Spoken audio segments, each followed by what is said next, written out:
Alexis, alors bonjour, tu représentes MSI France. Oui, tout à fait. Ben voilà, on est là sur le CeBIT. On va avoir quelques questions pour toi. Parfait. Principalement sur MSI. Qu'est-ce que MSI veut faire en fait dans le monde? Quelles vont être les stratégies au niveau du marché? Oui.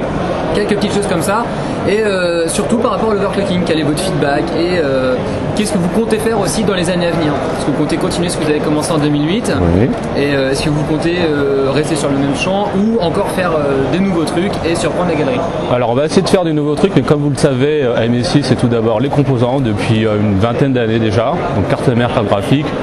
On a pu découvrir sur le stand du CeBIT des nouveautés, notamment avec le 260 GTX Lightning et puis les cartes Eclipse Plus pour la plateforme X58. Là, de plus en plus, MSI va s'orienter vers des produits d'usage. Lorsque je parle d'usage, l'année dernière, il y a 2 ans, on a commencé par les notebooks. On a eu l'année dernière des WinPC, donc les fameux netbooks qui ont fait un carton, qui ont fait des très belles ventes.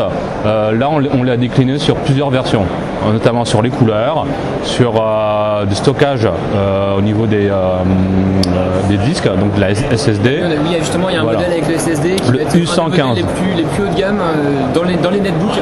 C'est le U115, c'est pas le plus haut de gamme. Le plus haut de gamme, on va s'intéresser sur de la 3G intégrée aussi.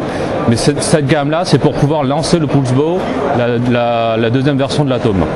D'accord. Voilà. L'année 2008 a été un beau succès pour MSI. On a entendu de plus en plus parler de MSI et surtout le feeling a commencé à changer par rapport à MSI. C'est vrai qu'avant il y avait pas mal de mauvais feedback et c'est vrai que depuis vos dernières générations de cartes mères et même de cartes graphiques, ça commence à s'améliorer. Est-ce que vous comptez continuer dans ce sens-là, à savoir toujours aller rechercher par exemple la communauté overclocking pour vous aider, rechercher de plus en plus de feedback et des choses comme ça? Alors, en effet, on a commencé à être en contact avec la communauté d'overclockers, avec notamment la première carte P45 D3 Platinum. On a commencé à faire des événements d'overclocking. On en a fait aux Pays-Bas, on a fait l'événement MOA à Taïwan, et ça nous a permis de nous rapprocher de la communauté d'overclockers qui nous donne des feedbacks, qui nous présentent des produits et puis qui leur donnent aussi leur point de vue pour pouvoir développer nos produits. Notamment, aujourd'hui on le voit très bien que la 260 GTX Lightning a eu Il y a vraiment toutes les évolutions qu'on avait demandé en fait quand on était à Taïwan. Tout à fait, je pense. Une grande discussion pendant une après-midi avec tous les ingénieurs. C'est vrai que par exemple les points de mesure, je me souviens l'avoir demandé personnellement que ce soit intéressant, que ce soit mis dessus. Et là c'est vrai qu'on est au CeBIT, on est en mars, on est quelques mois après et la carte est déjà prête et presque prête à quelques mois après les feedbacks des overclockers, de cette grande communauté qui est quand même assez importante, on arrive à proposer des produits qui les intéressent et des produits qui montrent vraiment les capacités d'MSI pour pouvoir travailler avec eux. D'accord. Est-ce que vous comptez faire la même chose par exemple pour tout ce qui est laptop, notebook et netbook?